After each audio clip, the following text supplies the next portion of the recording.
በየደብሩ የምናያቸው ጸቦችና ግርግሮች ሰንበት ትምህርት ቤት ተዘግቶ እስኪታሰሩ ድረስ ሰንበት ተማሪን አምጥቶ አስተዳዳሪው በፖሊስ ያሳፍሳቸዋል። በምን? በገንዘብ። የሚገርማችሁ በገንዘብ እኮ ነው የሚያሳፍሳቸው። በገንዘብ እውነት፣ በሌላ በምንም አይደለም። በገንዘብ እኮ ነው የሚያሳስራቸው።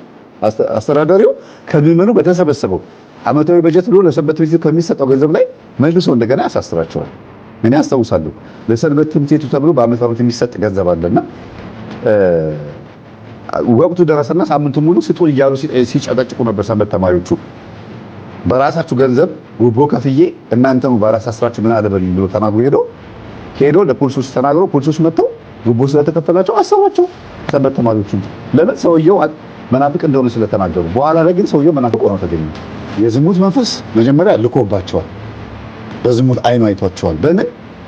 የቤተክርስቲያን አስተዳዳሪ ነው። መጀመሪያ ልብሰ ተክህኖን እጠቡልኝ አለ፣ ጥምጣሜን እጠቡልኝ አላቸው ሰንበት ተማሪዎች። እሺ ብለው ሲያጥቡለት ቤቱን ጥረጉልኝ ይላቸዋል፣ መጋረጃ ቀይሩልኝ ይላቸዋል። ሰንበት ተማሪ እያሉ እኮ ነው፣ ድሮ እኮ ነው፣ የዛሬ 10 ዓመት ምናምን።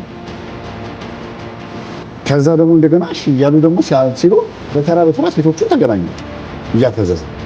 ከዝሙት መንፈስ ቀጥሎ ቡዳ መንፈስ፣ ከቡዳ መስተፋቅር አደረገባቸው። የዝሙት መስተፋቅር አያገባቸውም፣ መነኩሴ ነው። ከዛ ሰንበት ተማሪዎቹ ተበላሹ። እኔ ደብር እንደሆነ አልናገርም፣ እግዚአብሔር ከተናገርኩኝ ይባላሉ። እኔም ራሱ አልቆም።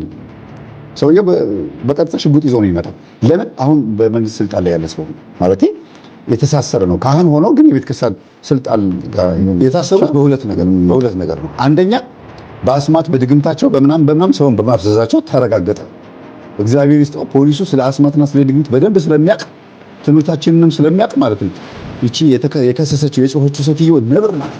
አይሉኝና አንዳንድ ሰው እንደ በተማሪያችን ሊሆኑ ትንሽ ይመጣበት እንዴት በዚህ ታምኛቸው ቤት ያስገብጭ ብዙዎችን እየዳበሱ በመስቀላቸው እየደባበሷቸው እንደዚህ በመስቀል ተዳብሰው ልጅ ይፈዛሉ። መስቀል ያፈዛ ያነቃል እንጂ እያለበት በጣም ተበሳጭታ ነው ለክስ ያበቃቸው። አንደኛው ሁለተኛ ነገር ደግሞ ገንዘባቸውን ጨጉም ጨመረ ነው። ሰውየው በግልጽ ሰክሯል። የምታዩት ሰውዬ የለም ኖርማል አይደለም። ይሄ ሁሉ ጠርሙስ ተጠጥቶ መቼም ጤነኛ ይሆናል ብዬ አላስብም። እና ግን እየተዘመረ ነው። ሃይማኖቱ ምን አይነት ትውልድ ነው ይሄ ሰው? ቀርጾ እንኳን እየዘመረ ሲለቅ ቢራን እንደ ውሃ እንደ ማር ብጥብጥ ነው የሚያየው። ኖርማል አድርጎ ነው የሚያየው። መጠጦችን እየጠጡ መዝሙር እየዘመሩ መልቀቅ ኖርማል ነው። ለምን? ቄሱም ይጠጣል፣ ዲያቆኑም ይጠጣል፣ ሰባኪውም ይጠጣል። መጠጥ ውስጥ ተደብቀው መሆናቸውን ከሱስ መላቀቅ ያቃታቸው አገልጋዮች ራሳቸው እንኳን መሆናቸውን እያወቀ ለምንድን ነው የማታቆመው ሲባል ምዕመኑ እንዴ አብረን እኮ ነው ከአባዬ ጋር የምንጠጣው ወይም ከመምህር ገሌ ከሰባኪ ገሌ ከዲያቆን ገሌ ጋር አብረን ነው የምንጠጣው እኮ ምን ችግር አለው? እስኪ ይህንን ቪዲዮ ሰምተን እንመለስ። እንቆላል ወይ የድግምትን አንድ ስትራክቸሩ ብናየው በስመ አብ ወወልድ ወመንፈስ ቅዱስ አሐዱ አምላክ ብሎ ይጀምራል። መግቢያ ያለው ማለት ነው። በስመ አብ ወወልድ ወመንፈስ ቅዱስ አሐዱ አምላክ ማለቱ ሰዎች የእግዚአብሔርን ስም ይጠራሉ ብለው እንዲከተሉት። ከዛ በኋላ በዝንቱ ቃላት በዝንቱ አስማት ይላል። በእነኚህ ቃሎችና በእነኚህ ስሞች ይልና ያ ስም ኢንካንት ደጋግሞ በመጥራትና ሰዎችን በማደንዘዝ የሚጠቀሙ ነው። ከዛስ ምን አላቸው? ሶስተኛ ደረጃ ገቢር የሚሉት አለ።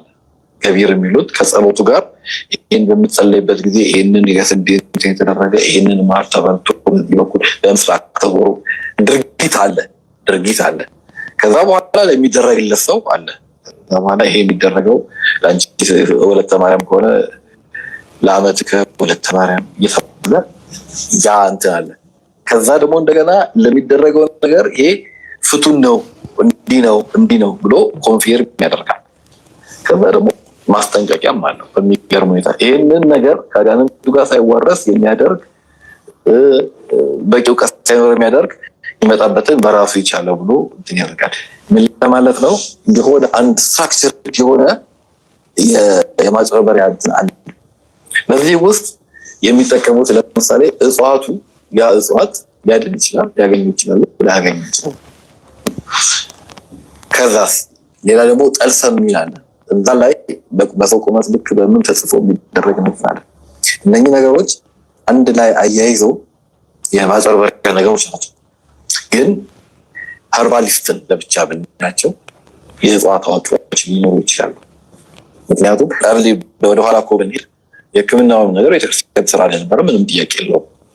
ገዳማት አካባቢ ቅጠላቅጠል ሳር በመጥፎነት ሳር በጣሽ ሳር ማሽ ቅጠል በጣሽ ማለት ነው። እንደዚህ አድርገው ሊኖሩ ይችላሉ። ይሄ እውቀት ሊኖር ይችላል። የተከተበም ሊኖር ይችላል። የተጻፈ እሱ ይኖራሉ። ወደ ውጭ ሀገርም ሄዱ አሉ አይደለ? መጽሐፍቶች አሉ፣ እነሱ አሉ። እኛ አልተጠቀምንባቸው። አይነ ጥላ ወይም ገርጋሪ። አሁን ሰውየው የሚያወራው ከስጋው ጾመኛ ነኝ ከመረቁ ስጡኝ አይነት ነገር ነው። ቋንቋ አይነሽ ሚዲያ ላይ ነው የቀረበው። ጽሁፉን እንዳነበባችሁት የማርያም በጣም አመሰግናለሁ። እግዚአብሔር ያክብርልኝ፣ እግዚአብሔር ይስጥልኝ። እንግዲህ ከስጋው ጾመኛ ነኝ ከመረቁ ስጡኝ ማለት ሙሉ በሙሉ አገልግሎቱ ምንም እንኳን ትክክል ነው ባይባልም ለመጥፎ ነገር የሚጠቀሙበት ሰዎች አሉ ነው እያለ ያለው። እኔ ደግሞ የምለው ምንድን ነው ሙሉ በሙሉ አስተምህሮቱ ይሄ ቅጠል መበጠስ፣ ስር መማስ ወይም ኮከብ መቁጠር የሚባለው አስተምህሮ ሙሉ በሙሉ በቤተክርስቲያናችን ተቀባይነት እንዳለውና እንደሌለው ቤተክርስቲያን ካልመሰከረችና በይፋ አባቶች ጳጳሳትም ፓትርያርኮችም በሲኖዶስ በቃ ተሰብስበው ለህዝቡ አንድ ይፋ ካላደረጉ ህዝቡ እዛ ቦታ መሄዱን አያቆምም። ይሄ የተወገዘ ነው ኃጢአት ነው ብለው አባቶች ማውገዝ አለባቸው ወጥተው።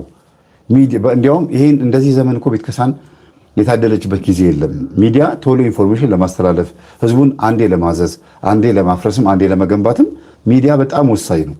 በአንድ በኩል ሚዲያው ፈታኝ ነው ለቤተክርስቲያን፣ በአንድ በኩል ደግሞ ጠቃሚ ነው። ስለዚህ ድሮ እንዴት አድርገን ለህዝቡ እንንገር ስለሆነ ችግሩ ምን ያደርጋሉ? ለቤተክርስቲያን አባቶች መልእክቱን ወደ ህዝቡ አድርሱ ይባል ነበረ። አሁን ግን አባቶች ሲኖዶሱ ራሱ ወይም ጳጳሳት ልክ ዓመት በዓል ሲሆን እንኳን አደረሳችሁ ለማለት ወጥተው እንደሚባርኩን ይሄንንም ማውገዝ አለባቸው። የሚጠቅም ከሆነም ደግሞ ይጠቅማል ብለው ፋርማሲ ከፍተው ልክ እንደዚህ ሰውዬ እንደሚያስተዋውቀው ሰውዬ የጥንቆላ የሆነ ነገር በቃ በትክክል ህዝቡ እንዲገባበት ማስታወቂያ መልቀቅ የሚቻልበትን ነገር ቢፈቅዱ ብዬ አስባለሁ። ቢፈቅዱ ስላችሁ እኔ ፈልጌው ሳይሆን አንድ የሆኑ በቃ ቤተክርስቲያን አገልጋዮች፣ በዚህ ዘመን ያሉት የቤተክርስቲያን አገልጋዮች ራሳቸውን ለይተው ቢያሳውቁን ደስ ይለናል። ምክንያቱም ጸበል እያለ ጸበል ቦታን ትተው ሆስፒታልን ገንባ አሉ። ፈውስ እያለ እነዚህን አባቶች አባሮ በወንጌል ብቻ ህዝቡን እናስተካክል፣ ወንጌል ብቻ ነው የሚጠቅሙ አሉ። ከዛ ደግሞ አባቴ ታመም ያለው ባለቤቴ እንደዚህ ሆኗል እንደዚህ ምናምን ብለው ንስሐ ልጆቻቸው ሲያማክሯቸው ጸሎቱን ንስሐውን አስጾም ጸሎት ስግደቱን ትተው እኔ ያውቅልሻለሁ ብለው ሌላ ቦታ ይወስዷቸዋል። ኮኮ ቆጠራው ምኑ። ስለዚህ አሁን እየተደረገ ያለው ምንድን ነው? ሙሉ በሙሉ ህዝቡ የእግዚአብሔር መንገድ እንዳይከተል መጀመሪያ እንቅፋት የሆኑት አባቶች ናቸው ብዬ ነው የማስበው። አንደኛ ምክንያት እንደዛ እንዲላረገኝ ማስታወቂያ ትክክለኛ የሆነውን ነገር መንገር አለባቸው። ህዝቡ ይሄ ነገር ጥሩ አይደለም ብሎ እንዲያስብ ከጳጳሳት ከፓትርያርክ ጀምሮ ይሄ ነገር ማውገዝ መቻል አለባቸው እንጂ ይሄንን እያበሉ እያጠጡ ያሉትን እንደነዚህ አይነት ደብተራዎችን ትተው እኛ ላይ ትኩረት ማድረግ የለባቸውም ብዬ አስባለሁ። ምክንያቱም እኛ እየተቃወምን ያለ ነው ስር ማሽቀጠል በጣሹ ትክክል እየሰራ አይደለም፣ ኮኮ ቆጣሪው ትክክል እየሰራ አይደለም፣ የቤተክርስቲያን ሀብት ነው ተብሎ እየተቆጠረ ስለሆነ አይደለም ብላችሁ እናንተ አንድ ያውግዙልን ውጡና እያልን እየተናገርን ያለ ነው። እስቲ ስሙት ይሄን ሰውዬ። በዚህ መልኩ በሚታጠኑት ተፈጥሯዊ መድኃኒት ሙሉ በሙሉ ከህይወቶ ማስወገድ ይችላሉ። እንዲህ በመታጠን ለሰባት ቀን በመውሰድ ከአይነ ጥላ ወይም ከገርጋሪ ነፃ መሆን ይችላል። አይነ ጥላ ወይም ገርጋሪ ያለበት ሰው እነዚህ ምልክቶች ያሳያሉ። ገንዘብ ያለመበርከት፣ ስራ መበላሸት፣ ከሰዎች ጋር መጋጨት፣ ብቸኝነትን ማዘውተር፣ ፍርሃት ማለት፣ ትዳርና ፍቅር መበተን፣ የያዙት ገንዘብ መበተን፣ ለሰው ጋር መጋጨት፣ ብስጩ መሆን፣ በአጠቃላይ በጤና በስራ በትዳር በማህበራዊ ግንኙነት አይነ ጥላ ወይም ገርጋሪ ሰዎች ስኬታማ እንዳይሆኑ የሚገረግር ክፉ መንፈስ ነው። አይነ ጥላ ወይም ገርጋሪ ካለበት በዚህ መልኩ በመታደል ነፃ በመሆን ሰላማዊ ህይወት መኖር ይችላሉ። ስዩመ ጽዮን የባህል ሕክምና ብለው ጎራ ይበሉ። አድራሻችን ያው እኔ ደግሞ አድራሻችሁን ዘግቼዋለሁ። በጣም ይገርማል። እና አሁን ይሄ ሰውዬ ቲክቶክ ላይ ማስታወቂያ በመልቀቁ በጣም ደስተኛ ነው። ትክክል ነኝ ብሎ ነው የሚያስበው። ምናልባትም ደግሞ እኛን እንደ ጠላት ሊያየን ይችላል። አይነ ጥላን የሚያክል ሰይጣን ሰዎችን ያበላሸ ስንቶቹን ጉድ ያደረገ ሰይጣን በዚህ ነው የምታስወግዱት፣ ይሄን ስታጨሱበት ነው የምታስወግዱት ብሎ ጾምን፣ ጸሎትን፣ ስግደትን፣ ንስሐ መግባትን፣ በጸበል መጠመቅን፣ ቅዱስ ቁርባን መቀበልንና የቤተ ክርስቲያናችን የሆነውን ትልቁን ጉዳይ የሚባለውን መንፈሳዊ ሕይወት የሚባለውን በሙሉ እርግፍ አርጎትቶ በዚህ ጭስ ነው አይነ ጥላ የምታባሩት ብሎ እስኪያስተዋውቅ ለዚያውም በግዕዝ እየተናገረ ማንን ይወክላል ሲባል ግዕዝ በመናገሩ ቤተ ክርስቲያንን የሚወክል አይወክልም እንዳትሉ፣ ቅጠላቅጠል በማቅረቡ ስርማሽ ቅጠል በጣሽ በመሆኑ ማን ይወክላል? ቤተክርስቲያን ይወክላል? አይወክልም። እኛ ነው የምንለው አይደለ? ግን እንደሚወክል አድርጎ እያቀረበ ነው ያለው። ቤተክርስቲያን ይሄን ነገር ነው እንደው አንድ ልትልልን የምንፈልገው። ቅድም ቋንቋ ነሽ ሚዲያ ላይ የቀረበው ሰው የተናገረው ነገር አለ አይደል? ይሄን ሰውዬ ማለቱ ነው። እንግዲህ በእጁ የያዘውን ብልቃጥ አይታችኋል። ያው ይሄ በእጁ የያዘውን እንደገናም ደግሞ ከኋላ የደረደራቸውን ብልቃጦች ተመልከቷቸው። እኔ የእሱን ማስታወቂያ እየለቀኩለት ወይም ደግሞ እያስተዋውኩለት አይደለም። ምክንያቱም እንደዚህ እየተናገርኩኝ እዚህ ቦታ ሄዶ እስቲ ለእኔም ስጠኝ መምህር ተስፋዬ ሲያስተዋውቁ ሰምቼዋለሁ የሚል ሰው ስለማይኖር ማለት ነው። እርግጠኛ ነኝ በዚህ 100%። ያን ያክል ሞኝ ይኖራል ብዬ አላስብም። በተወሰነ መልኩ በልቡ ጥርጣሬ እንዲያድርበትም ስለምፈልግ እኮ ነው። እዚህ ሰውዬ ጋር እንዳይሄድ ስለምፈልግም ነውና ገዋን አድርጎ ማይክሮፎን ደረቱ ላይ ሰክቶ በዚህ ልክ በጣም ማጤሻ ፊት ለፊቱ አድርጎ እንደዚህ ነው አጋንንት የሚወጣው ብሎ ሲናገር ይሄ ሰውዬ ያደገበትን ማህበረሰብ ያደገበትን የአስማት አሰራር በደንብ አድርጎ ያሳያል። እርግጠኛ ነው፣ በኮንፊደንስ ነው። እንዲሁም ሌሎች ቪዲዮዎቹን ብታያቸው ቲክቶክ ላይ ገብታችሁ ይገርማል። በቃ የሚያወራቸውን ነገሮች ስትሰሙ ማለት ነው። ምንም ክብራቸው በነውራቸው ነው የሚለው ሮሚ ምዕራፍ 1 ላይ ያለው በዚህ ሰውዬ ላይ ነው የምታዩት። አሁን ስለ ሰውየው አይደለም የማወራው፣ የሚወክለው ማንን ነው ነው። ሰውዬ ቤተክርስቲያን አይወክልም ካላችሁ ሰውየው የቤተ ክህነት ሰው ነው። አይወክልም ካላችሁ ይወክላል ካላችሁ ደግሞ ይሄንን የሚናገረው ነገር ቤተክርስቲያን ይወክላል ወይ? አሁን ሁለቱን ነገር ነው ለይተን ማየት ያለብንና እንደው ባካችሁ አባቶቻችን አሁንም ደጋግሜ እናገራለሁ ስለ እግዚአብሔር ነው ደጋግሜ የምናገረው። ባካችሁን እንደው እንተጋገዝ፣ ህዝቡን ለማዳን እንተጋገዝ። መንፈሳዊ ህይወት እንደ ዘንድሮ የፈረጠበት የወደቀበት ጊዜ የለም። በቃ ፍጥፍጥ ነው ያለው መንፈሳዊ ህይወት። ይሄ በተጋድሎ ወይም በድካም በቻሌንጅ ወይም ደግሞ በሆነ በጽናት ምናምን የሚኖር መንፈሳዊ ህይወት አይደለም እየተኖረ ያለው። በአቋራጭ ያለ ድካም ችግር የለውም አይዟችሁ እኔ ጾምላችኋለሁ፣ አንቺ አስራቱን አምጪው ችግር የለውም ብቻ ኧረ ችግር የለውም እኔ በስምሽ ጸሎት አደርጋለሁ ችግር የለውም፣ ለነዳያን የተወሰነ ብር ስጪ ለእኔ ደግሞ ይሄን ስጪ የሚል እጅግ በጣም የሚያሳዝን በጣም ብዙ ነገር እየሰማን ነው። እና እንዲህ ያለውን ነገር ስንሰማ እኔ በጣም ነው ማዝነው፣ በጣም ነው ማፍረው፣ በጣም እግዚአብሔርን በጣም ነው ማፍረው እንደዚያ ነገር ስሰማ። የምናስተምረው ትምህርት ፍሬ እያፈራ ነው። አዎ እያፈራ ነው፣ እግዚአብሔር ይመስገን። ምን ያህል ፍሬ እያፈራ እንደሆነ እናንተም እየነገራችሁኝ ነው።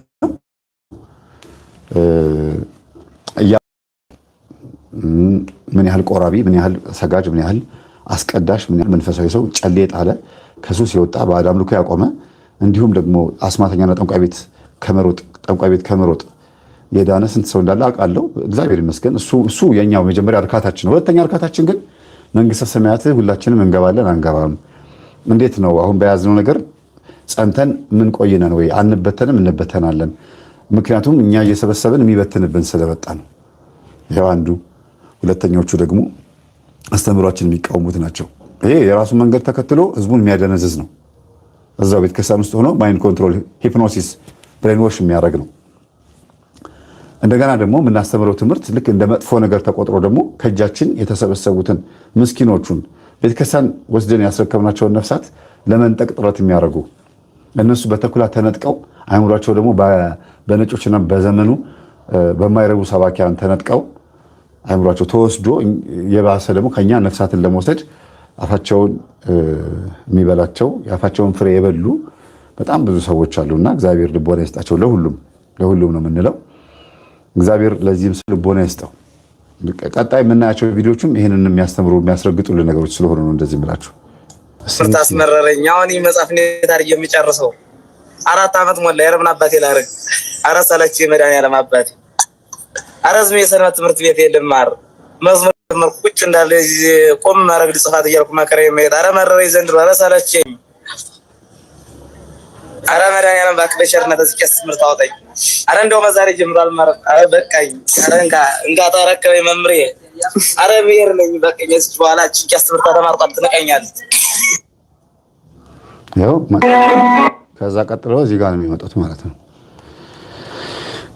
ቄስ ትምህርቷን ይተዋታል። ያው አብሾ ወደዚህ ይቀጥላል ማለት ነው። እና ምንድነው ይኸውላችሁ ቤተሰቦች አሁን ይሄ ቆሎ ተማሪ የተናገረው ነገር ምንድነው? ቤተክርስቲያንን የሚወክል ነገር እየተማረ የማይወክል ነገር ይናገራል። አንድ ሁለተኛ ነገር ደግሞ ከዚህች ነው የምትጀምረው መከዳት። ቤተክርስቲያን መከዳት የምትጀምረው ከዚህ ነው። ለምንድን ነው በዚህ ልክ ይሄ ሰው መረረኝ ይሄ ነገር ያለው? ቅጥረኛ መሆን ስለሚፈልግ ነው። ማገልገል ቢፈልግ ኖሮ ይሄን አይናገርም። ቅጥረኛ መሆን ይፈልጋል። ደሞዝተኛ መሆን ይፈልጋል። ምን ማለት እንደሆነ እዛ ትምህርት ውስጥ ያለው ነገር ምን ማለት እንደሆነ ወይ አልገባውም። ቢገባውም እንኳን ጓደኞቹን ካህናት፣ ዲያቆናት አጠገብ ያሉትን እያየ ደሞዛቸውን ያሉበትን ደረጃ ትልቅ ደብር መቀጠራቸውን እያየ ነው አንዴ ልቀጠር አንዴ ደግሞ ልውጣ እያለ ሁለት ልብ የሚሆነው። ስለዚህ በሁለቱም አይነት መንገድ ሄዶ ቅጥረኛ መሆን ይፈልጋል። አንደኛ በእውቀቱ ወይም ደግሞ ተግቶ እዚህ ቦታ ላይ ተቀምጦ በደንብ መድረስ የሚገባው ቦታ ላይ መድረስ እስኪችል ድረስ እውቀቱን ይይዛል። በአብሾ በአፍልሆ በአፄ ፋሪስ በምናምን በድጋማ ምናምን ትምህርቱን እንደምንም ብሎ ለመጨረስ ጥረት ያደርጋል።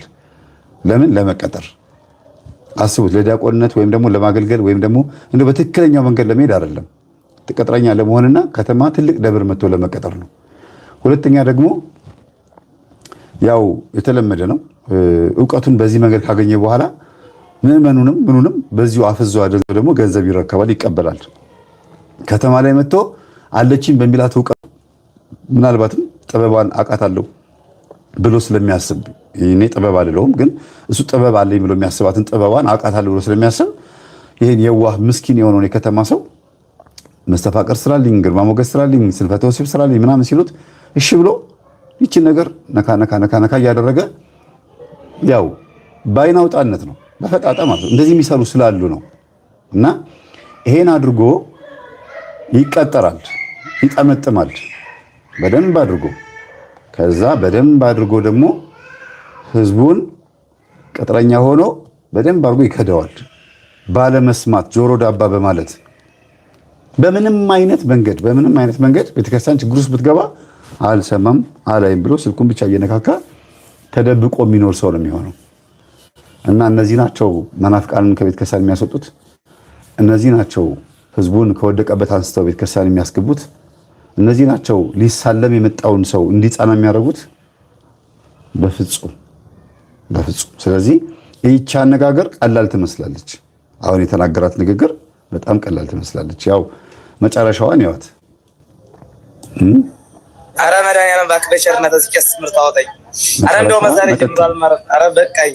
አረ እንካ ተረከበኝ መምሬ። አረ ብሄር ነኝ በቃኝ። እስኪ በኋላ ጭንቀት ትምህርት ተማርቋል ትነቀኛለህ። ከዛ ያው የጥምቀት ጊዜ ነው ያስታውቃል። ይሄ ነገር መጠጥ ተደርድሯል። ተመልከቱ፣ እየዘመረ ነው ሰውየው። በእርግጥ ሰክሯል። የምታዩት ሰውዬ የለም ኖርማል አይደለም። ይሄ ሁሉ ጠርሙስ ተጠጥቶ መቼም ጤነኛ ይሆናል ብዬ አላስብም። እና ግን እየተዘመረ ነው። ሃይማኖቱ ምን አይነት ትውልድ ነው ይሄ ሰው?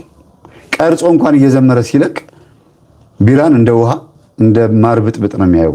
ኖርማል አድርጎ ነው የሚያየው። መጠጦችን እየጠጡ መዝሙር እየዘመሩ መልቀቅ ኖርማል ነው። ለምን? ቄሱም ይጠጣል፣ ዲያቆኑም ይጠጣል፣ ሰባኪውም ይጠጣል። መጠጥ ውስጥ ተደብቀው መሆናቸውን ከሱስ መላቀቅ ያቃታቸው አገልጋዮች ራሳቸው እንኳን መሆናቸውን እያወቀ ለምንድን ነው የማታቆመው ሲባል ምዕመኑ እንዴ አብረን እኮ ነው ከአባባ ጋር ከአባዬ ጋር የምንጠጣው ወይም ከመምህር ገሌ ከሰባኪ ገሌ ከዲያቆን ገሌ ጋር አብረን ነው የምንጠጣው እኮ ምን ችግር አለው? አታካብድ እባክህ ምናምን። በቃ የእግዚአብሔር ቃል በፍጹም ድል አድርጎ እንዳይወጣ ትልቁ ምክንያት የሚሆነው ደግሞ ያለምንም እፍረት የሚለቀቀው ቪዲዮ ነው ማለት። ማንም ሰው አሁን በዚህ ሰዓት ማንም ሰው ያውቃል መጠጥ ኃጢአት እንደሆነ፣ ስካር ኃጢአት እንደሆነ፣ ዘፈን ኃጢአት እንደሆነ ምናምን። ይሄ እንደ ቀላል እንደ ተራ ሰባኪ የምናገረውን ቃላት ግን ሲኦል የሚያስገባ እንደሆነ ሁሉም ያውቃል። ግን በቃ ዝም ብሎ ፈዟል። ዝም ብሎ ድንዝዝ ብሎ በራሱ ፍልስፍና ውስጥ ተደብቆ ተወኝ በእናትህ እስቲ ነው እኔ ጠፍቶኝ አይደለም ተወኝ እስቲ በቃ እንደዚህ የሚል ትውልድ ስልችት ያለው ታካች የሆነ ትውልድ ነው የመጣው። ለምን ይሄ ነገር ከየት መጣ ሲባል ታካች ከሆነ አገልጋይ ወይም ደግሞ ሰነፍ ከሆነ ሃይማኖታዊ ስርዓቱን እንኳን የማይጠብቅ ከነጫማው ቤተ መቅደስ መግባት የሚፈልግ እግዚአብሔር ላይ የተደፋፈረ የተነሳሳ ጥሩ ያልሆነ ስሜት ያላቸው ቤተክርስቲያን ውስጥ እያገለገሉ እንደ ቅጥረኛና እንደ ደሞዝተኛ እያገለገሉ ያሉ ሰዎች የሚደግሙት ድግምት ወይም ከዓይናቸው የሚወጣው የቡዳ መንፈስ ወይም እነሱ የሚያሟርቱት ሟርት ምእመኑ ላይ ስለሚያርፍ ነው አንድ የሚሆኑት አንድ አይነት ይሆናሉ። ስሙት እንግዲህ ቀጥሎ ያለውን ነገር ስትሰሙት ትገረማላችሁ። እና እንግዲህ በአንድም በሌላ መንገድ እግዚአብሔር ይናገራል። ሚዲያው አንድም እንድንማርበት ነው፣ አንድም ደግሞ መጥፊያም ሊሆን ይችላል። ስለዚህ እኔ የምንማርበትን ቪዲዮ ለቅሜ ሳመጣ ራሱን ሆዱን የሚቆርጠው ራሱን የሚፈልጠው ሰው አለ። እግዚአብሔር ልቦና ይስጠን ሁላችንም። እኔ ከዚህ ነገር ራሴን አግልዬ ስናገር በሁለት መንገድ ነው። አንደኛ እነዚህ ሰዎች ቤተክርስቲያን ውስጥ የሚያገለግሉ የነበሩ ሰዎች ናቸው። እያገለገሉ ያሉ ሊሆን ይችላሉ። ለሚለቁት ቪዲዮ፣ ለሚናገሩት ንግግር በእጃቸው ላይ ያለውን ስልክ በአግባቡ ባለመጠቀማቸው ቤተክርስቲያን አልጠየቀቻቸውም። ሁለተኛ ነገር ደግሞ ቤተክርስቲያን ውስጥ ወይም አገልጋይ ሆነው በሚለቁት ቪዲዮ እነሱ ራሱ ሕሊና ቢስ ሆነዋል።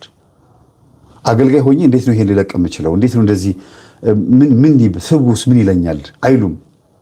ልባቸውን ደረታቸውን ነፍተው ምናምን የት ቤተክርስቲያን አገልጋይ እንደሆኑ እያሳወቁ ደረታቸውን ነፍተው የአባገሌ ተማሪ ነበርኩ የአባገሌ ልጅ ነኝ እያሉ እየተናገሩ እንግዲህ ያው ቀጥሎ ያለውን እንሰማለን። እየተናገሩ እንደዛ አይነት ንግግር እየተናገሩ በቪዲዮ ሲለቁ በቲክቶክ የተለያዩ ነገሮችን ሲለቁ ህዝቡም ያዳምጥና ልክ ነው እውነት ነው ምናምን ይላል። በቃ ማለት ሐሳቡን እንደ ሐሳብ ብቻ ለሚቀበለው ደውሎ ሁሉ እንደው እንትን ፈልጌ የነበረ እኮ ብሎ ሁሉ ጠይቆ እንደ ጥሩ ነገር ጠምጥሞ ብቻ ሰውየው ስለተናገረ ያን ነገር ትክክል ነው ብሎ አስበው የዋሁ ምስኪኑ ህዝብ ደግሞ ይሰናከልበታል ማለት ነው። አሰናካይም ተሰናካይም ሆኖ እንደገና ቤተክርስቲያንን ደግሞ ይዟት የሚጠፋት ትውልድ ነው የሚያፈሩት። ትናንትና እንዲህ አድርገው የዛሬ 20 ዓመትና 30 ዓመት እንዲህ አድርገው ያጠፉትን ህዝብ መናፍቅ ሆኖ ሃይማኖቱን ቀይሮ መልሶ ፓስተር ሆኖ መጥቶ ቸርች ከፍቶ መልሶ ቤተክርስቲያንን የሚወጋ እየሆነ ያለው ይሄ ነው። ያኔ ቸል ስለተባለ ያኔ ዝም ስለተባለ ነው። የቄስ ልጅ የደብተራ ልጅ ነኝ እኔ የካህን ልጅ ነኝ እያሉ የማ ልጅ እንደሆኑ ግን እያስመሰከሩ ነው ያሉት። የደብተራ ልጅ እንደነበሩ ቸርች ከፍተው ብዙ ቦታ እየሰማን እያየን ነው ያለውና ቸል መባል ስለሌለበት ነው የምናገረው። ስሟቸው እኛ አባት ካህን ናቸው። እኚህ መሀል ላይ ያሉት ማለት ነው። እኚህ ጣቴ ያለበት አባት ደቡብ ውስጥ ነው ያሉት። የሚናገሩት ንግግር በጣም የሚገርም ነገር ነው። እስቲ እሳቸው የሚናገሩት ነገር የምትጋሩ ሰዎች ካላችሁ በደንብ ጻፉ። ከላይ ስላለው ሰውዬ ነው የሚናገሩት። ምን እያሉ እንደሆነ እንስማ እስቲ። ለአባታችን ለብፁዕ አቡነ ገብርኤል እባካችሁ ስለ መድኃኔዓለም ይህንን የምናገረውን ንግግር ስለፈጠራችሁ ለአቡነ ገብርኤል ልታደርሱልኝ በትህትና ጠይቃችኋለሁ። እሱም በዚህ ፎቶ ላይ እንደምታዩ ይሄ አሁን ጽላት ተሸክሞ የምናየው ቄስ ነኝ ባይ ቄስ ሳይሆን ምን ብዬ ልንገራችሁ? ይኸውላችሁም ይሄ ታቦት የተሸከመው የሚኖረው በምዕራብ ሸዋ ዳኖ ወረዳ ቤተ ክህነት ስር የሚኖር አገልጋይ የነበረው ሰው ነው። ይሄ ሰው ስሙ ታደለ ይባላል። መጀመሪያ የዛሬ 3 ዓመት አካባቢ በፋሲጋ በጾመ ውዳዴ አገባ። እንዴት ቢያገባ ጥሩ ነው? ከአንድ መናፍቅ ጋር ይስማሙና ታይዞ ይሄዳሉ። ከሆነ ወራት በኋላ እሷ ፕሮቴስታንት እሱ የኦርቶዶክስ ቤተክርስቲያን ዲያቆን የነበረው ትዳሩን ዳብቻውን እዛው በመንደር እዛው አንቺም ነይ እኔም ነይ በማለት ተጋቡ። በጊዜው አቡነ ገብረ መንፈስ ቅዱስ ቤተክርስቲያን ላይ ስብከተ ወንጌልና ትምህርት ክፍል ኃላፊ ስለነበርኩ የአንተ ከአሁን በኋላ ዱቅና ታሽሮሃል፣ ስልጣነ ድቁናን ሽርሃል አትገባም አልኩት። በዚህ ምክንያት የተነሳ በእኔ ላይ ሰዎችን አደራጅቶ ጠላትነትን ሲያፈራብኝ ነበር። ምክንያቱን ስልጣኑን እንዴት አጣ? አንድም መናፍቅ በማግባት፣ ሁለተኛ ከስርዓተ ቤተክርስቲያን ውጪ ከአገልጋዮች ቀኖና ውጪ ስላገባ ከለከልኩት። ከጊዜ በኋላ ከዳኖ ወረዳ ቤተ ክህነት ጋር ይዛመዱና አባታችን አቡነ ገብርኤልን ሸውዶ ቅስና እንዲወስድ አደረጉት። ምን ትላለህ? ፍረዱብኝ። በኔም አሁን ስለ ቤተ ክርስቲያን ክብር ብቻ ነው የምናገረው።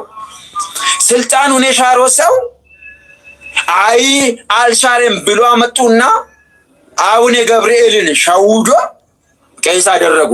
አሁንስ የቤተ ክርስቲያን ቀርሳ ባልወልድ የሚባላል ዳኖ ወረዳ ስር እዛ አሁን አገልጋይ ሆኖ ተመደበ ብላችሁ ይህን ነውን ማልናገረው። አሁን እኔ በመናገር ስንቱ ይቆጣል። ለምን አትፈነዱም?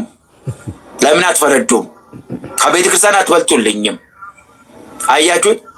ይሄን ያደረገው የዳኖ ወረዳ ቤተ ክህነት ስራ አስኪያጅ ይሄንን ሰው በጊዜው ከሱ ጋር ተባበር ስለነበረ ሄደና ቅስናን እንዲወስድ አደረገው። ፍረዱ። የምዕራብ ሸዋ ሀገረ ስብከት ስራ አስኪያጆች አላችሁ ወይ? ስለ ቤተ ክርስቲያን እየሰማችሁ ነው የምናገረው።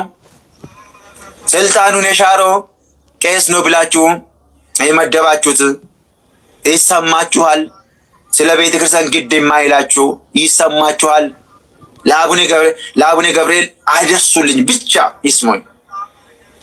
እንዴት አቡነ ገብርኤል አታሎ ሸውዶ ስንቱ ሰው እኔም ማቆ 10 ሰዎች አሉ ካህን ሳይሆኑ ክህነት ሌባ የነበሩ ዛሬ ካህን፣ አንድም ጠልፎ ያገባ፣ ሌላው ምንም ስልጣን ድቁና ያሌለው ካህን ተብሎ ተሾም ያለ። ይህን በመናገር ስንቶቻችሁ ትናደዳላችሁ? ተናደዱ። እኔን አይመለክ። ከዚህም በፊትም አትወዱኝም፣ አሁንም አትውደዱኝ። ስለ ቤተ ክርስቲያን ነው የምናገረው። በዚች ዓለም እንግዲህ እኛ አባት የተናገሩት ንግግር ውስጥ እኔ 2 ነገር ላክልበት። አንደኛ በአሁኑ ሰዓት ያለው የቤተ ክርስቲያን ክህነት ስልጣን ማለት ነው አጠያያቂ ቢሆንም ምዕመኑ ግን እየጸደቀ ነው። ምዕመኑ እየጸደቀ ነው ማለት ነው። በእምነቱ አባት ሳልሙኝልና መስቀሉን ሲሳለም እንደተሳለመ ነው ይቆጠርለታል፣ ድህነት ይሆንለታል። አጥምቁኝ ሲል ወይም ደግሞ አቁርቡኝ ሲል እግዚአብሔር በእነዚህ ሰዎች ላይ አድሮ ለሰዎቹ የሚገባቸውን ያደርግላቸዋል። በእምነት ነው ከሆነ። በሌላ በኩል ከሆነ ግን እምነታቸውም ራሱ በደንብ ጠንካራ ካልሆነና ዝም ብሎ እየተጠራጠሩ ከመጡና በየቤቱ ደግሞ እኔ ራሴ ላጥምቃችሁ ብለው የሚሄዱ ከሆነ እሺ ብለው ከተፈቀደላቸውና እንደዚህ አይነት ሰዎች ደግሞ ሲሄዱ ያለባቸውን ችግር እንዴት እንደሚያስተላልፉ አስቡት። ምን ማለት ነው? ካህን ሳይሆኑ ካህን ከሆኑ መስቀል የያዙትም ያለ ክህነት ከሆነ በአጠቃላይ ተደራሽነታቸውን ለማስፋት ምዕመኑ ጋር እያንኳኩ የሚሄዱ ከሆነና ብዙ ንስሐ ልጆች ካሏቸው ስንት ሰው እንደሚጠፋ አስቡት ማለት ነው። በገንዘብ በዝሙትና በጥንቆላ በሶስቱ ነገር አንድ ካህን ይፈተናልም ይፈትናልም። ስለዚህ ምዕመኑ ፍሬ ቢስ የሆነው ፍሬያማ እንዳይሆን ያደረገው አንዱ ትልቁ ጉዳይ ይሄ ነገር ባለመመርመሩና ባለማጋለጡ ነው። ስላልመረመረ አያጋልጥም። ቢያውቅም እንኳን ችግር እንዳለባቸው ቢያውቅም እንኳን ይፈራል። ኧረ ደግሞ በቆም ቢያስፈሱኝ ቢያሸኑኝ ወይም ደግሞ ቢገሉኝስ በአስማታቸው ብሎ ፈርቶ በእግዚአብሔር ተስፋ ሳያደርግ እግዚአብሔር ላይ ሳይመካ በማን ላይ ፍርሃቱን ያስቀምጣል? በጥንቆላቸው ላይ። እንዲህ ከእነሱ ጋር ማን ይደራደር ይላል። እግዚአብሔርን እንኳን አስቦ አይመካም። ምዕመኑ በዚህ ልክ ፈሪ ሆኗል ማለት ነው። በጣም ነው የሚያሳዝነኝ። እነሱ እንዳይገሉኝ ይላል እንጂ እግዚአብሔር ያድነኛል፣ የት አባታቸውን ያጋልጣቸዋለሁ፣ እኔ እንዲያውም እነሱ ጋር አልሄድም፣ እንዲያውም እናገራለሁ የሚል የለም።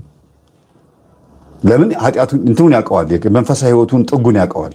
እንደማይጾም እንደማይጸልይ እንደማይሰግድ መንፈሳዊ ሕይወቱ ጠንካራ እንዳልሆነ ስለሚያውቀው ምዕመኑ ኧረ እኔ በምን አቅሜ ይላል። እቤቱ ስለማይሰግድ ጸሎት ቦታ ስለሌለው ማለት ነው። እንደ መምህር ግርማ ተማሪዎችና እንደዚህ የመናፍስትን ውጊያ እንደምናቅ ሰዎች የደብተራን አሰራር የናቀና ያዋረዳል የለም። የደብተራን አሰራር ታችን ያወረድ ነው። ምንም አይነት ፍርሃት የሚባል ነገር የለብንም እኛ ጋር። ምኑን ያልኳቸው የጥንቆላ ስራቸው ላይ አንፈራቸውም። ስናጋልጥም ስንናገርም የታባቱ ደብተራ ምን አባቱ እንደሚያመጣ ስለምናውቀው መልሶ ወደ ራሱ እንደምንልክበት ስለምናውቀው እስቲ ሞክሯትና እያለን እናገራለን። ይህን አስተምህሮ የማይደግፉ ሰዎችና በዓለም ላይ ያሉ ሰዎች ግን አብዛኞቹ ግን ወደ እግዚአብሔር መምጣት ይፈራሉ። ለምን? የሚያውቁት ነገር አለ። እንደገናም ደግሞ ወደ ጸበል መምጣት ደግሞ ይፈራሉ። ለምን? እንዳይጮህ የሚፈሩት ነገር አለ። ዓለም ላይ ደግሞ መቆየት አይፈልጉም፣ መዳን ይፈልጋሉ። እኛ እንደምናጋልጠው እንኳን ማጋለጥ አይፈልጉም። ወደው ፈቅደውም ደብተራ ጋ ሄደዋል፣ ሳያውቁትም ተይዘዋል። እኛን ለመሳደብም አንደኛ ናቸው። ስለማያውቁት ነገር ይናገራሉ። ቲክቶክ ላይ መልስ ሲሰጡ እጅግ የሚያሳዝን መልስ ለሚሰጡት በጣም ለምን ስትሉ እኚህ ሰውዬ እንደተናገሩት ሙሉ በሙሉ ሰውየው ሸዋጅ ስለሆነ ሌላ ቦታ ላይ ክህነት እንደሌለው መስቀሉ መያዝ እንደማይገባውና ምንፍቅና እንዳለበት ሲታወቅበት ሌላ ቦታ ላይ ሄዶ ምን አደረገ? አቡነ ማነው ስማቸውን አታሎ ሸውዶ ካህን ሆኖ ታቦት ተሸከመ። ልክ እንደዚሁ በጣም ብዙ ሰዎች አሉ። እኔ ጋር ፎቶ እየተላከልኝ ማለት ነው። ይሄንን አይተዋል፣ ታቦት የተሸከሙን፣ ይሄን አይተዋል፣ ቆሞ የሚያስተምረውን፣ ይሄን መነኩሴ ያየኸው፣ ይሄን ካህን፣ ይሄን ሰባኪ ያየኸው፣ አዎ ይሄ ሰውዬ እንደዚህ ነው ጋብቻው፣ ይሄ እንደዚህ ነው ሲሉ ጊዜ ከባት ያበሳ ኃጢአትንም ገበናን የምትሸፍን እግዚአብሔር ሆይ እባክህን፣ ካህናትን እኛ በማጋለጥ ምንም የምናመጣው ነገር የለም፣ እንደው እባክህን እንላለን። መልሶ ግን ራሱ ያጋልጣቸዋል። ለምሳሌ ይሄንን ፎቶ ተመልከቱት። ይሄ ፎቶ በቲክቶክ አንስቶን የላኩልኝና ያው ይሄ ፎቶ ምንድነው የቦሌ ቡልቡላ መድኃኒዓለም ቤተክርስቲያን ይመስለኛል፣ የት እንደሆነ አላስታወስኩትም። እና ይሄ ቆይ ይሄኛው በደንብ ያሳየውን ቀጥሎ ያለው ይሄን ተመልከቱት። ትንሽ ራቅ ልበልላችሁ። አያችሁት? ይሄን ቤተክርስቲያን ናት። ያው ጉድላቱ ይታያችኋል አይደል? ቤተክርስቲያን ናት። ከዛ እዚህ ስር ምን አለ? ናርዶስ ግሮሰሪ አለ። ቤተክርስቲያን ምስል እኮ ነው። እዩት። እዚህ ጋር ቤተክርስቲያኑን ያለው እዚህ ጋር ቤተክርስቲያኑን ያለው በጣም እኮ የሚገርም ነው። በዚህ ጋር ደግሞ ግሮሰሪ አለ። ከዛ ቀጥሎ ደግሞ መጠጥ ቤት፣ ጭፈራ ቤት ማለት ነው። ግሮሰሪ መጠጥ ቤት ነው። እዚሁ አገልጋዮች መጥተው እዚሁ ደግሞ ይጠጣሉ። እዚሁ ጨብሰው ነው የሚገቡት።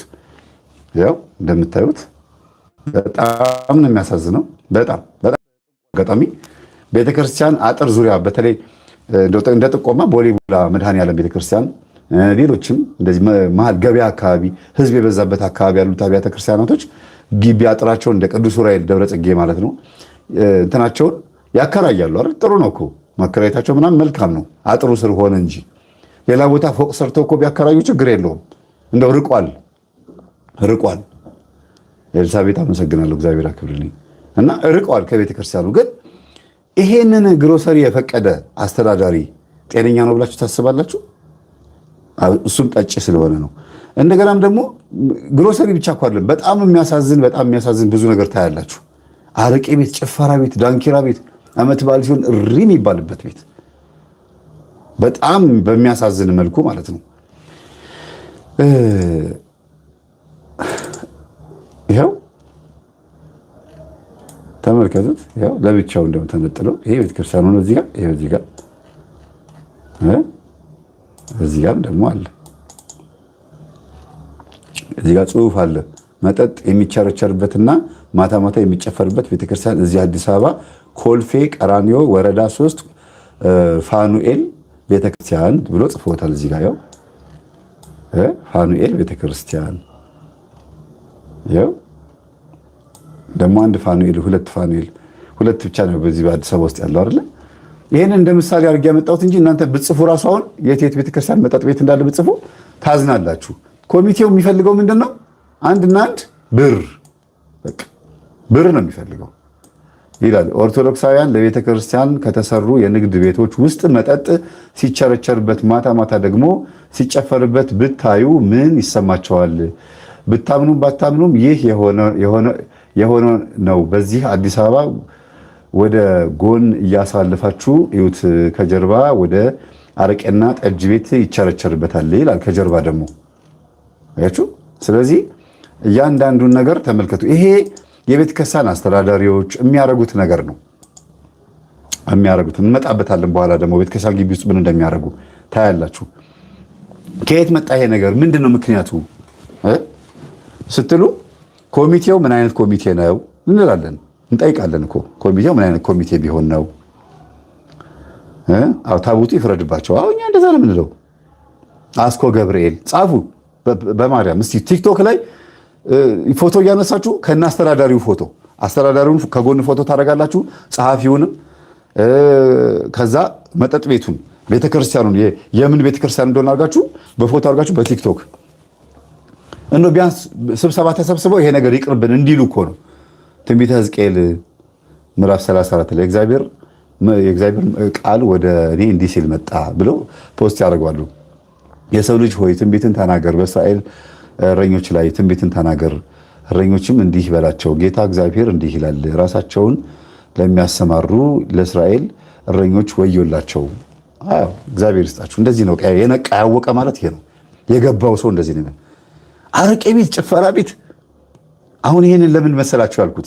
እኚህ አባት እኚህ ከኋላ የምታዩቸው አባት የቤተ ክርስቲያን ነገር ቆርቆሯቸው ተናደው ወጥተው ሲናገሩ የሚያገዛቸው ኮሜንቱን ብታዩት አንተ ራስህ እንደዚህ አይደል ምናምን ይላል። በቃ ሲያናድድ ብታዩ የሆነ የሚያግዝ ምእመን የለም። የሆነ በጣም የሚያበሳጭ ህዝብ ነው። በቃ የሚያግዝ አብሮ ለቤተ ክርስቲያን የሚቆረቆር የለም። ደንዝዟል፣ ፈዟል ነው እያልኩ ያለሁት።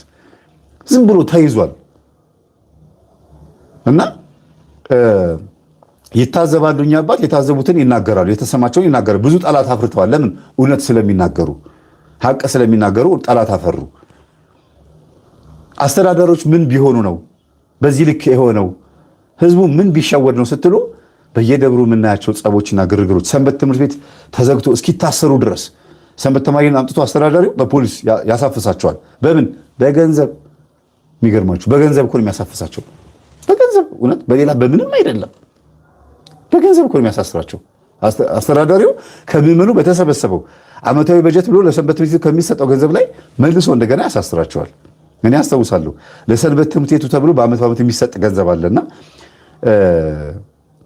ወቅቱ ደረሰና ሳምንቱ ሙሉ ስጡን እያሉ ሲጨቀጭቁ ነበር ሰንበት ተማሪዎቹ። በራሳችሁ ገንዘብ ጉቦ ከፍዬ እናንተኑ ባላሳስራችሁ ምን አለበልኝ ብሎ ተናግሮ ሄዶ ለፖሊሶች ተናግሮ ፖሊሶች መጥተው ጉቦ ስለተከፈላቸው አሰሯቸው ሰንበት ተማሪዎቹን። ለምን? ሰውየው መናፍቅ እንደሆነ ስለተናገሩ። በኋላ ላይ ግን ሰውየው መናፍቅ ሆኖ ተገኘ። ከተሐድሶች ጋር አብሮ የሚያብር ከናሰግድ ከነምናምን ከነበጋሻው ጋር አብሮ የሚያብር ሆኖ ተገኘ። እንደገና ሲጠና ቅብአት ነው ሰውየው፣ ቅብአት። ቀጥሎ ሲጠና ደግሞ እጅግ በጣም ኃይለኛ አደገኛ አስማተኛ 3 ሰንበት ተማሪ ሴቶችን አስረግዞ እንዲያስወርዱ ያደረገ በሽጉጥ እያስፈራራ። የሚገርማችሁ እንዲያስወርዱ ሰንበት ተማሪዎቹ ነግሯቸው ካስወረዱ በኋላ ልጆቹ ወጥተው መናፍቅ ነው የሆኑት ሰንበት ተማሪዎቹ። እንደገና መልሶ ሰውየው መናፍቅ ሲሆን ተመልሶ ደግሞ ኦርቶዶክስ ሆኑ ሰንበት ተማሪዎቹ። እኛ ጋር መጥተው እኔ ጋር መጥተው ማለት ነው። መምህር እኛ በሰውየው አኩርፈን መናፍቅ በሆንን በዓመታችን ሰውየው እኛ ጋር መጣሉ። ያስረገዛቸው ያስወረደባቸው ወይም ደግሞ እንዲያስወርዱ የነገራቸው 3 ሰንበት ተማሪዎች እኛው ጋር መጣ፣ እኛው አዳራሽ መጣሉ። ኖርማል ልብስ ለብሶ እንዴ ደነገጡ። ይሄ ሰውዬ ድሮንም ኦርቶዶክስ አልነበረም ማለት ነው ብለው ፈርተው ደንግጠው እዛ ሆኖ የኔን ትምህርት እንዲያዳምጡ ትዝ ይላቸዋል። ፊልድልፊያ ቸርች የሚባል ወደ ጎተራ አካባቢ ላይ ጎተራ ሳሪስ ጎተራ አካባቢ ላይ እዛ ፊልድልፊያ የሚባል ቸርች አለ። እዛ አካባቢ ላይ የሚሰራ የነበረ አንድ አገልጋይ አለ። በድብቅ ነው የኔን ትምህርት የሚያዳምጠው። እነዚህ ሴቶች የመምህር ተስፌን ትምህርት አዳምጡ ይላቸዋል። የሚገርማችሁ ኳየር ነው ልጁ፣ ዘማሪ እኮ ነው፣ ኳየር ነውና የፕሮቴስታንት ዘማሪ ማለት ነው። ተደብቆ እዛው ፕሮቴስታንት ቸርች ውስጥ ደሞዝ ሌላ ቸርች ላይ ነው መሰለኝና ደሞዝ ከፋይና እንትን ነው እንደዚህ መጽሔት ምናምን አዘጋጅ ነው፣ የፕሮቴስታንት መጽሔት አዘጋጅ ነው። እና ተደብቄ ያለኝ መምህር ትምህርትህን አዳምጣለሁ። ሲቲ ኦፍ ሪፊውጂ ወይም ደግሞ የመማፀኛ ከተማ እዚህ ብራስ አካባቢ ጋርም ያገለግል ነበረ፣ በፊት ይመጣ ነበረ። እና የኔን ስዕል ዘርግቶ አብይ ጾም ሲሆን ሰገድ ያደርጋል። ሌሊት እንትን ቀን እኮ ነው በጠራራው ፀሐይ። ከዛ ቢሮውን ዘግቶ ከዛ ስዕሉን አጠፍ ያደርግና ደግሞ ጥግ ይወትፋታል፣ የፕሮቴስታንቶችን ስራ ይሰራል። ከዛ መልሶ ደግሞ እንደገና ደግሞ ምን ያደርጋል? ያገለግላል። ለምንድነው የማትወጣው ከዛ ቸርች ስለው ቤተሰቦችን ማስተዳድረው በዚህ ንብረት ነው፣ በዚህ ገንዘብ ነው፣ ደሞዜ ከበድ ያለ ነው፣ በጣም ትልቅ ኃላፊነት ላይ ነው ያለሁት ምናምን አለኝ። እና መምህር 3 ሴቶች ከእናንተ ጋር የአንድ የቤተ ክርስቲያን አስተዳዳሪ ደፍሯቸው መጥተው እዚህ እያለቀሱ እናጋልጥ በቪዲዮ እንቀረጽ ሲሉኝ ኖ እያልኩ እየተከላከልኩ ነው ያለሁት አለኝ። እዛ ደግሞ እግዚአብሔር ሰው አዘጋጅቷል። አያችሁ፣ አቤት! እኔ እኮ ማልሰማው ጉድ የለም። እዛ ሆኖ ፕሮቴስታንት ቸርች ሆኖ እግዚአብሔር እነዚህ ሴቶች ወደ ማን ወሰዳቸው? ለቤተ ክርስቲያናችን ተቆርቋሪ ወደሆነ ወንድም ወሰዳቸው እና ቆዩ ከኔ ውጪ ይሄን ሐሳብ ለማንም እንዳትናገሩ እኔ ነኝ ልትቀረጹ ማረገው እኔ ነው የምቀርጻችሁ እያለ አውቆ አዘገያቸው። እኔ መፍትሄ እስከምሰጠው ሱባኤ እየያዘ ፕሮቴስታንት ቸርች ውስጥ ሱባኤ እየያዘ ማለት ነው። ለምንድን ነው አንተ ግን የእኛን ትምህርት ማዳመጥ የጀመርከው ስለው እናቴ በአዳም ልኮ ታመልክ ነበር፣ አዳልሞቴ ቤታችን ይመለክ ነበረ፣ የምታወራው ትክክል ነው። ቲክቶክ ላይ ስታወራ ስለ አዳልሞቴ ስታወራ ሰምቼ ዩቲዩብ ላይ ገብቼ ዋናት አሁን መደበኛ ተከታታይ ነኝ። 3 ዓመት ሆኖኛል ቸርች ውስጥ የአንተን ትምህርት እያዳመጥኩኝ ነው አለኝ። አይገርማችሁም? የእውነት ነው የምላችሁ። ቁጭ አድርጎ እነዚህ ሴቶች እያለቀሱ ደምን ባያለቀሱ ይውላችሁ እዩ እኔ የመምህር ተስፋዬ ተማሪ ነኝ፣ ይቺ ስዕል አለችኝ፣ እኔ እዚህ ጴንጤ ቸርች ውስጥ ባገለግልም ግን ይሄን አዳምጣለሁ፣ እባካችሁ ይሄን ትምህርት ስሙ ብሎ ትምህርቴን ይጋብዛቸዋል። ከዛ ደወሉ። አረ መምህር አንድ በጣም የሚገርም ነው፣ እግዚአብሔር ግን የት ቦታ ነው ያለው? ይገርማል፣ የእሱ ሰዎች ቸርች ውስጥ አሉ አለችኝ። ይሄ ሰው ቶሎ እንዳይወጣ ያደረገው ለእኛ ሲል ነው አሉ። እንዴት ስላቸው እንደዚህ ነው። ኦኬ ፊላዴልፊያ ቸርች እንደዚህ ያገለግል የነበረ ልጅ ነው ስላቸው፣ አዎ አሉ።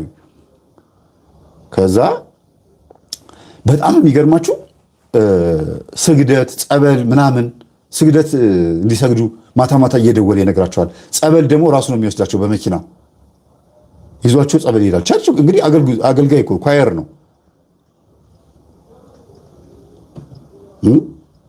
የምናገረው ነገር አዳምጡ። ስራ ፈልጉልኝ ምናምን ህልም ምናምን የምትሉ ሰዎች እዚህ ጋር ያላችሁ ሰዎች ሪሙቭ ላደርጋችሁ ነው። የሰው ሀሳብ አትስረቁ። እግዚአብሔርን አዳምጡ። በጣም የሚጠቅም ነገር ነው እየተናገርኩ ያለሁት። ይሄ እኮ ነው ትልቁ ችግር። ለቤተ ክርስቲያን አለመቆርቆር ማለት ይሄ ነው ትልቁ ችግራችሁ፣ ይሄ ነው። እና እነዚህ ልጆች መጥተው ሲጠመቁ የዝሙት መንፈስ መጀመሪያ ልኮባቸዋል። በዝሙት አይኑ አይቷቸዋል። በምን የቤተክርስቲያን አስተዳዳሪ ነው። መጀመሪያ ልብሰ ተክህኖን እጠቡልኝ አለ፣ ጥምጣሜን እጠቡልኝ አላቸው። ሰንበት ተማሪዎች እሺ ብለው ሲያጥቡለት ቤቱን ጥረጉልኝ ይላቸዋል፣ መጋረጃ ቀይሩልኝ ይላቸዋል። ሰንበት ተማሪ እያሉ እኮ ነው፣ ድሮ እኮ ነው፣ የዛሬ 10 ዓመት ምናምን። ከዛ ደግሞ እንደገና እሺ እያሉ ደግሞ ሲሉ በተራ ሴቶቹን ተገናኛቸው እያፈዘዘ። ከዝሙት መንፈስ ቀጥሎ ቡዳ መንፈስ፣ ከቡዳ መስተፋቅር አደረገባቸው። የዝሙት መስተፋቅር አያገባቸውም፣ መነኩሴ ነው ግን ያው። ከዛ ሰንበት ተማሪዎቹ ተበላሹ። እኔ የት ደብር እንደሆነ አልናገርም፣ እግዚአብሔር ከተናገርኩኝ ይባላሉ፣ እኔን ራሱ አይለቆኝም። ሰውየው በቀጥታ ሽጉጥ ይዞ ነው የሚመጣው። ለምን? አሁን በመንግስት ስልጣን ላይ ያለ ሰው ነው ማለት የተሳሰረ ነው። ካህን ሆኖ ግን የቤተ ክርስቲያን ስልጣን ጋር ይሁን ብቻ ጠቢ ምናምን ነገር ነው እና በጣም ከባድ ነው። ስለዚህ እነዚህ ልጆች እላያቸው ላይ ያለው መንፈስ ካስወገዱ ምን ካሉ በኋላ እናቴ ቅድስት ቤተ ክርስቲያን ቤትሽን ጥለን ሄደን 1 ዓመት መናፍቅ ሆንን፣ 3 ዓመት ዱርዬ ሆንን፣ አስወረድን። ሰውየው ተገናኘን፣ ተጫወተች። እንዴት ነው የምትጠብቂን ቤተክርስቲያን ሆይ ብለው አለቀሱ። ከገዳም ሳይወጡ 6 ወር ሙሉ አለቀሱ። 3ቱም እኮ ሴቶች ናቸው። ጓደኛው ደግሞ እዛ ሄደው ጓደኛ ማቾች ነው የሆኑት። እዛም ሄደው ደግሞ የገጠማቸው በጣም ከባድ ነገር ነው። ይሄ ነው ብዬ መናገር ይከብደኛል። ግን እዛም ሄደው ላያቸው ላይ ያለዝሙት መንፈስ ከማን ጋር ያገናኛቸዋል? እዛ ከሚያገለግሉት አገልጋዮች ያገናኛቸዋል። ጌታ በህልሜ አንቺን አሳይቶኛል፣ አንቺ ሚስቴ ነሽ ምናምን ብሎ ደግሞ አንዱ ተጫወተባት አንዷ ላይ። ከዛ ዞር በይ ከዚህ ሌላ ብሎ ወደ ውጭ ትቷት ሄደ። አንደኛውም እንደዚሁ ሁለቱንም ተጫወተባቸው። አንዷ ልጅ ቆመ ቀር ያደረጋት መንፈሱ። ለጋብቻ ሲሆን ግን ፊታቸውን የወንዶቹን ፊት ሊቧጭሩ ነው የሚደርሱት ለጋብቻ ሲሆን። እና ምንድነው ይሄን እንዳነሳ ያደረገኝ? እኚህ ሰው የሚናገሩት ነው፣ እኚህ አባት የሚናገሩት ነው። ቤተክርስቲያን አግባብ ባልሆነ መንገድ ስልጣን የተቀበሉ ሰዎች የእነሱ እጅ ላይ አርፋለች፣ ወድቃለች። በቃ ክህነታቸውም ስልጣናቸውም ሁሉ ነገራቸውም ፌክ። ለዚህ ነው ኡኡ ስንል የማይሰሙን፣ እባካችሁ ይሄን ነገር አውግዙልን ስንል የማያውግዙልን። ምን አገባኝ አርፈ ተቀመጥ፣ የት ዝም በል። ይሄን ቁጭ ብሎ እየሰሙኝ ነው። አስተዳዳሪዎቹም ጸሐፊው ምንም ይሰሙኛል። ስም እያወጡልኝ ነው። በቲክቶክም አሁን እየተለቀቃለሁ፣ እያዩኝ አይደል? ይኸው እናንተ እያያችሁኝ አይደል? ደስ ያላቸውን ያወራሉ። ግን እዛ ነው የምንፋረደው። እኔ መናገር ያለብኝ እናገራለሁ። ራሳችሁ ሁሩ ወምሃሩ ሂዱን አስተምሩ ብላችሁ በትናችሁን አላለው። መልሰን የምናስተምረው ግን ወንጌል የሚባለውን ነገር ስለሸፈናችሁት ወንጀላችሁን ነው የምንናገረው። ወንጌል የሚባለው ማለት ተጋረደ። ህዝቡ እንዴት ወንጌል ይስማ? በጣም እኮ የሚያሳፍር ነገር ነው። የታዘቡትን ነገር የሚናገሩት እኛ አባት እና ልክ እንደኛ አባት ደግሞ መዝሙር ዘምሩልን ስበኩልን ብለን ከአዲስ አበባ ሰባኪያና ዘማሪያንን ወደ ክፍለ ሀገር እንጠራቸዋለን። የምናዘጋጅላቸው ክፍል የሚገርም ክፍል ነው። ፍራሽ አለ፣ አዳዲስ አንሶላ ነው፣ ሁሉ ነገር እናዘጋጅላቸዋለን። ሴቶች ሌላ ክፍል፣ ወንዶች ሌላ ክፍል ብለን ነግረናቸው እንሄዳለን። ግን የምናየውና የምንሰማው ነገር በጣም ከባድ ነው፣ ደውሎ የሚነግሩን ማለት ነው። እንደገና እኚህ ሰውዬ የታዘቡትን ደግሞ ስሙ። ቆርጬዋለሁ ቪዲዮን፣ የእሳቸው ቪዲዮ አይደለም የቆረጥኩት፣ ሌላ አለ እዚህ ውስጥ የቆረጥኩት ቪዲዮ። እኔ ህሊናዬ ስለከበደኝ ፎቶ እያሳዩ ስለሆነ የለቀቁት፣ እኔ ስለከበደኝ ቆርጬዋለሁ። ከሰባኪዎቹ ጋር እንዳልጣላ ወንድሞቼ ስለነበሩ ማለቴ በአገልግሎት ማለት ነው። ግን በጣም የሚያሳዝናል። ቲክቶክ ላይ ፈልጉት እናንተ። እኛ አባት የሚናገሩትን ግን ስሙ። አንድ ነገር ነው የሚገርመኝ፣ ስለ ቤተክርስቲያን ብቻ ነው እናወራ። እስቲ መልሱልኝ፣ የምታውቁ ዘማሪዎችና ሰባኪያን ካላችሁ መልሱልኝ። እናንተ ሰባኪያን እና ዘማሪዎች ንስሐ ሳትገቡ እንዴት ነው ንስሐ ግቡ ብላችሁ ሰውን የምትሰብኩት? የእናንተ ማለት ንስሐ ግባ ስጋ ወደ ሞንተ ተቀበል እንዴት ትላላችሁ? ሳትቀበሉ ስጋ ወደ ሞንተ ሳትቀበሉ ሳትቆርጡ የራሳችሁ ሳትስተካከሉ እንዴት ያለው ነገር ነው? እስቲ ያድርሱላችሁ ወገኖች፣ እባካችሁ ይስሙኝ። ንስሐ ሳይገባ ካባው ደራርበው ንስሐ ግባ ይላል። እራሱ እኮ ንስሐ አባት የለውም እኮ። ንስሐ አባት ያሌለው ሰባኪ ብዙ ነው። ዘማሪዎችም ስለ ንስሐ ይዘምራሉ። በእውነት ንስሐ ያልገቡ ናቸው። የማይድን ቢኖር ሁለቱ ናቸው፣ ዘማሪና ሰባኪ። አይድንም። አንድ መምህርም እንደዛ ብሏል። አይድንም። ለምን? ለገንዘብ ብቻ ነው የሚዘምሩ፣ ለገንዘብ ብቻ ነው የሚሰብኩት። ሳይድኑ ዳኑ። የማያደርጉትን አድርጉ። ህዝብ እንዴት ይባላል? አያማችሁም እናንተ። ትንሽ እንኳን አይሸክካችሁ፣ ትንሽ እንኳን አእምሯችሁን አይነካም። የማላደርገው እንዴት አድርጉ ይላሉ አትልም? ንስሐ አባት የሌለው ብዙ ሰባኪ አለ። ነገር ግን አቤት ሲሰብክ ለምን ከመድረኩ ጀርባ ሲወርድ ሰጣለች። ከዛ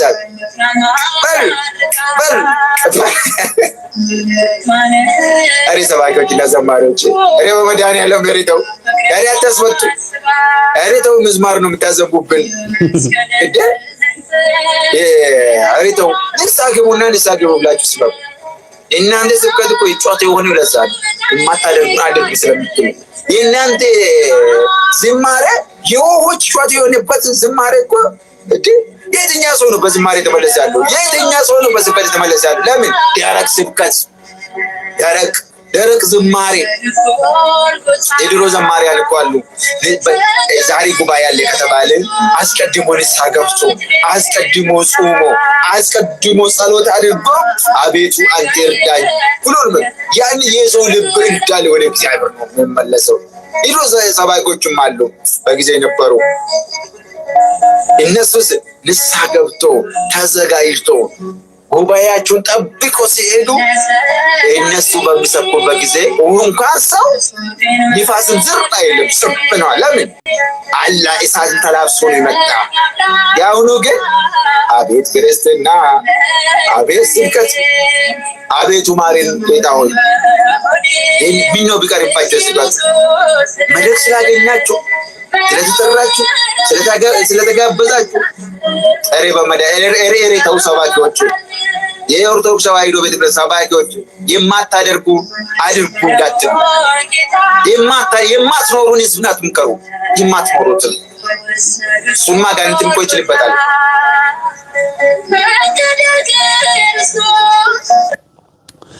አሁን እንግዲህ እኛ አባት በትክክል የተናገሩት ነገር ትክክል ነው። ሰባኪዎች እባካችሁን መምህራን እያሉ ነው። እኔም አንዱ ነኝ፣ መምህር ነኝ፣ ሰባኪ ነኝ። መዝሙርም ደግሞ ምናልባት ዩቲዩብ ላይ የሌላ ሰው መዝሙር መልቀቅ ስለማይቻል ብቻ ልዘምር ብዬ ወጥቼ ነው እንጂ ጸጋው ላይ ኖረኝ ይችላል። ከዛ ውጭ ግን አገልጋይ የሆናችሁ በአጠቃላይ ማለታቸው ነው። እንደ ክህነታቸው ወይም እንደ አገልጋይነታቸው በጣም ጥሩ ነገር የሚናገሩት እንደዚህ ከውስጥ ተቆርቋሪ የሆነ መቼም እሳቸው እርግጠኛ ነኝ ይሄን እየወቀሱ እሳቸው ይሄን ነገር አያረጉትም ብዬ አላስብም። ብዙ ጊዜ ህሊና እኮ ይወቅሳል አይደለም እንዴ? እና አሁን እዚህ ኮሜንት ምን አየሁኝ፣ ኦርቶዶክስ ተዋሕዶ ቤተክርስቲያንን በድለናታል፣ ልክ ነው እያለ ነው ሲጽፍ የነበሩትና ትክክል ነው። ሁላችሁም ጻፉ እስቲ፣ በአንድም በሌላ መንገድ ቤተክርስቲያንን በድለናታል ብላችሁ ጻፉ። በአንድም በሌላ መንገድ ቤተክርስቲያንን በድለናታል እና እግዚአብሔር ሁላችንንም ይማረን። እስቲ ምንድነው ከኛ አባት የተማራችሁት? አሁን እየፈረድን ነው? ሰባኪና ዘማሪ ላይ እየፈረድን ያለ ነው ወይስ እንደው ዝም ብለን ጆሮ ዳባ ብለን ማለፍ ነበረብን? እንዴት ምንድነው ማድረግ ያለብን? እስቲ እናንተ የሚሰማችሁ ነገር ጻፉ። እሺ፣ አልቆብናል። ምንናገረው ነገር አለቀብን። የማትኖሩን ህዝብ ናት ምከሩ።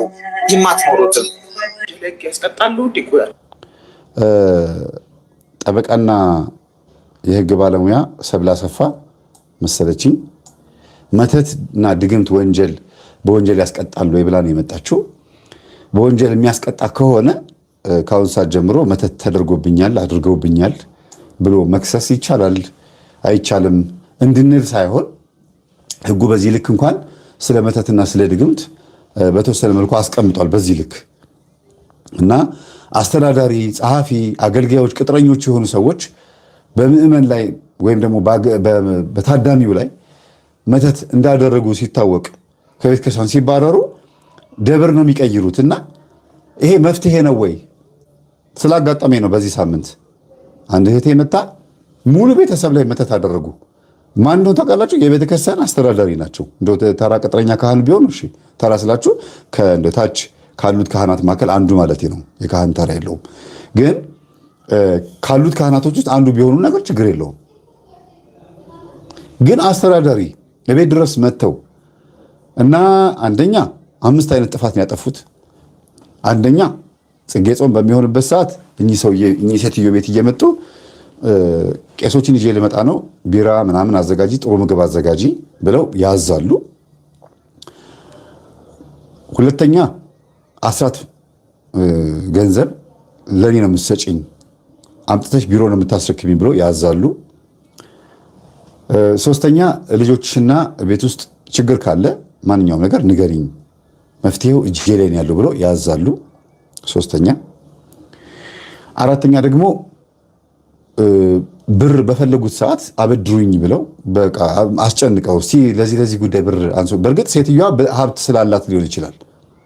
አሁን የምላችሁ ሴትዮ ማለት ነው ሀብታም ነች። አዎ፣ ግን በሰው ብር በዚህ ልክ ማዘዝ እና ደውሎ እስቲ ምናምን ብለው ስልክ ቁጥር ማነው አስካለማርያም ምናምን ብለው ይሄ ክርስትና ስም ተናግረው እስቲ ከባለቤትሽ ጋር ተማከሪና ማታ እመጣለሁ የተወሰነ ብር ያስፈልገኛል ብለው ያዛሉ ነው እያልኩ አይደሉት። እና በመጨረሻ ምን ነበረ መጨረሻ? አዎ፣ በመጨረሻ ደግሞ ልጆቻቸውን የነዚህ ሴትዮ ልጆቻቸውን መኪናዎቻቸውን አውሱኝ፣ ይሄ እንዴት ነው አለ አይደለም፣ ፈልጌው ነበር ለአገልግሎት፣ የኔ መኪና ትንሽ አቅም የላትም ክፍለ ሀገር ለመሄድ ምናምን ብለው መጥተው የእሳቸው መኪና ቤት ውስጥ አስቀምጠው የቤቱን መኪና ይዘው ነው የሚሄዱት። ጠንከር ያለ መኪና ይዘው መርጠው በሌሉበት እና ሰራተኞቹም ዘበኞቹም ምናምን ይደነግጣሉ። እና ምንም ማድረግ አይችሉም። የቤተ ክርስቲያኑ እኮ አስተዳዳሪ ናቸው፣ እዛው አካባቢ ያለ ቤተ ክርስቲያን። ከዛ አራትዬ መተው እኮ መኪና እየወሰዱ ነው። አይ ዝም ብላቸው ችግር የለውም። እንዲህ ነው በቃ ስንት ዓመት የኖሩት። እና እኚህ ሰውዬ ከአስተዳዳሪነት ተቀይረው ተለውጠው ሌላ ደብር ሲሄዱ እኚህ ሰውዬ ሊከሱ የነበሩ አንዳንድ ምዕመናን ከእኚህ ሴትዮ ጋር በጣም ስለሚያዋቸው ቤታቸው ይመጣሉ። የዚህ ቤተ ክርስቲያን አስተዳዳሪ ብዙ ጊዜ እዚህ ቤት ሲገባ ያለው ቤታቸው ነው ወይ ብለው መጥተው ያንኳኳሉ። ኧረ አይደለም፣ እኛም እኮ እንደናንተ ምዕመናን ነን፣ እዚህ የሚመጡት በቃ እንደ ቤት ስለሚያዩት ነው እንጂ አይደለም ምናምን ብለው ከዛ ፖሊስ ይመጣል። ምንድነው ሲባል ሰውየው በዝሙት ይታማል፣ በአስማት በድግምት ይታማል። ሌሎች ሰዎች ልክ እሳቸው እንደሚያደርጓቸው ሌላ ቤትም አድርገዋል። እነዛ ከሳሾቹ በር ሊያንኳኩ የመጡት ማን ናቸው? የኔ ተማሪዎች ናቸው። እየሰማችሁ ነው? የኔ ተማሪዎች ናቸው ከሳሾቹ። ማለት ይሄ ቤት የአስተዳዳሪው ቤት ነው ብሎ የመጡት ማለት ነው። አይ እንደዛ ካልሆነ በቃ ይሄን ቤት ቪዲዮን ቀርጿለን፣ ለመምህር ተስፋዬ ቪዲዮን ልከን እንዲህ እያደረገ ብዙ ችግር የፈጠረብን አስተዳዳሪ ነው፣ ፎቶውንም ልከን ኧረ አይደለም እባካችሁ፣ ያው በእውነት እግዚአብሔርን መቤቴን ይሄ ቤት የሱ ቤት አይደለም፣ በፍጹም አትሳሳቱ። ሰውየው እኔ ቤት መጥተው እንደዚህ ያደርጋሉ ሲባል ጊዜ እንደዛ ነው በቃ በመተት ተይዘሽ ነው። እኛንም እንደዚህ አድርገውን ይኸው ጸበል ቦታ ላይ ሄደን ጮኸን ነው ስማቸውን የጠራው። ማነው ሲባል የዚህ አስተዳዳሪ አባ ገሌ ነኝ ብሎ ነው መንፈሱ የጮኸው። ያንን ሲጮህ ደግሞ ማነው? ማን ይሰማል? ዲያቆን ይሰማል። ዛብሮ እንዴ ይሄ ሰውዬ እውነት ነው ማለት ነው፣ ለካ ደብተራ ነው መተተኛ ነው ሲባል ይቺ ልጅ ይሄን ሰውዬ በፍጹም እንደዚህ ትለዋለች ብሎ አይጠብቁም። ለምን? እጅና ጓንት ናቸው። ይቺ የምትጮኸዋ ሴትዮ እና ትናንትና አብረው ሲሳሳቁ ሲጨዋወቱ ቆይተው ከአስተዳዳሪው ጋር እንደ ትናንትና እንደ ዛሬ ጸበል ስትጠመቅ ሰውየውን ስሙን ጠርታ መጮህ ማለት በጣም ከባድ ነው አይደል? ጸብ ሳይኖር እና ዲያቆኑ በጣም ልብ ብሎት ነበርና በይ እንደዛማ ከሆነ ሰውየው የሚገባበትን ቤት እኔ ጠቁምሻለሁ ብሎ ነው እየዞረ 5-6 ቤት ሲገባ የነበረውና አስተዳዳሪው በሚገባበት ቤት በሙሉ በአስማትና በድግምት ነው የሚጫወተው። ይሄንን ቤተክርስቲያን ከፈለገች እንደፈለገች ትበለኝ እኔን አንተ አባቶችን ስም እያጠፋ ነው ትበል፣ ችግር የለውም። ወይም ደግሞ አባቶች ይበሉኝ ቤተክርስቲያን አትለኝም። ምናልባት ኢጓቸው የተነሳባቸው ይሆናሉ እኔ እንደዚህ የሚሉኝ እና ድግምትና አስማት ማድረግ ሰው ላይ መመተት ያስቀጣል ወይስ አያስቀጣም የሚለውን ነገር ሰርች ሳደርግ የሰብለ አሰፋን አገኘሁት። ጠበቃ የህግ ባለሙያ ሰብለ አሰፋን አገኘኋት። ያው መቼም ታውቋታላችኋል ሰብለ አሰፋን። አንዳንዴ ቪዲዮዋ እንትን ይመስለኛል ፊልተር ይመስለኛል ሊፕስቲኳ ሙሉ ስለሚል ቀልድ ይመስለኝ ነበር በፊት። ግን ለካ በደንብ ሳዳምጣት ህጉን በደንብ ነው የምትጠቅሰውና በጣም ብዙ ሜካፕ ስለምትጠቀምና ሊፕስቲኳ ግግር ስለሚል እንትን ማለቴ ኖርማል አድርጌ በደንብ ሳዳምጣት ነው ትክክል እንደሆነ የምታወራውና እንደ ሙያዋ አከብራታለሁ እንደ ባለሙያነቷ በደንብ ልብ ያዳመጥኳት። ግን ቅርብ ጊዜ ነው ማለት ነው። ወደዚህ ወደ ዋናው ልምጣላችሁ። በማይመለከተኝ ውስጥ መግባት አልፈልግም። ወደዚህ ጋር ስመጣ ግን እኛ አስተዳዳሪ አሁን ታስረዋል። የታሰሩት የዝሙቱ ጉዳይ ምንም እስካሁን የሰማሁት ነገር የለም። ዝሙቱ ላይ አልሰማውም ስላችሁ በዚህ አልተከሰሱም ማለት ነውና እስቲ እሷ የምትለውን ሰምተን ስለ ሰውየው ነገራችኋለሁ ማለት ነው።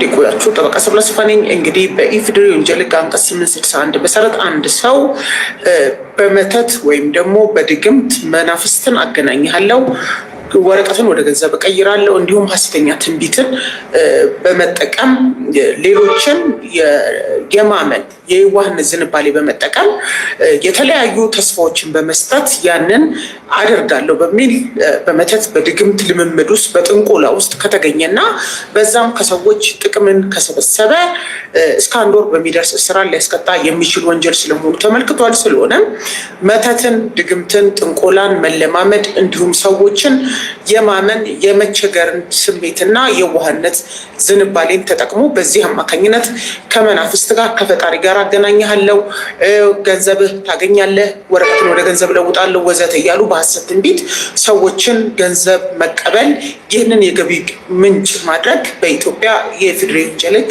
እንደ ወንጀል ተደርጎ የተቀመጠና የሚያስቀጣ ነው ማለት ነው። መሰል ጠቃሚ መረጃዎች ታገኙ ይህንን አካውንቴን ይከታተሉ። አመሰግናለሁ።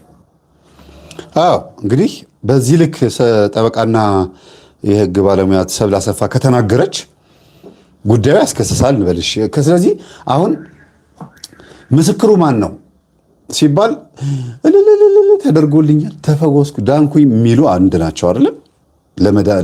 ለሰውየው ሐቀኝነት፣ ለአስማቱ፣ ለጥንቆላው፣ ለተለያየ ፈውስም ቢሆን ማለት ነው። ዋናዎቹ ማን ናቸው?